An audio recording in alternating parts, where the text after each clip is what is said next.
আসেন আপনাদেরকে আজকে একটা ফল দেখাই। এটা সাধারণত আপনার কমই পাওয়া যায়, কারণ এলাকার মধ্যে এটা কমই পাওয়া যায়। এটা বাংলা ভাষায় বলা হয়, আঞ্চলিক ভাষায় বলা হয় কুমড়া।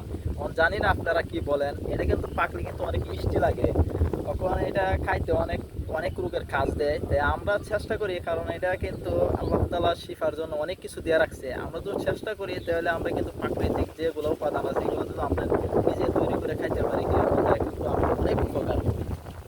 দেখেন এগুলো আপনারা চিনেন নাকি? তো এগুলো পাকলে কিন্তু অনেক মিষ্টি লাগে, দেখেন খাইতেছে। এগুলো পাকলে কিন্তু অনেক মিষ্টি দেখেন লাগে। এটা পাকছে না কাঁচা, এটা এই যে পাকছে না, এটা দেখেন কাঁচা। তো আপনারা যদি কখনো খেয়ে থাকেন তাহলে অবশ্যই বলবেন। আর আপনার আচ্ছা দেখি পাকা পাকে, জিনিসটা তো খাইতেছি দেখি কিন্তু পাকে না পাইতেছি না, আসলে। আমি তো আপনাদেরকে দেখাইতাম। এইদিকে তো মনে হয় পাওয়া গেছে, আপনারা চিনে থাকলে অবশ্যই দেখুন বলবেন। ওসব দিতে পারে। তো দেখেন এটাও মনে হয় পাকা না, না এটা করা, এগুলো পাকে না, কয়েকদিন পর পাকবে। তো যাক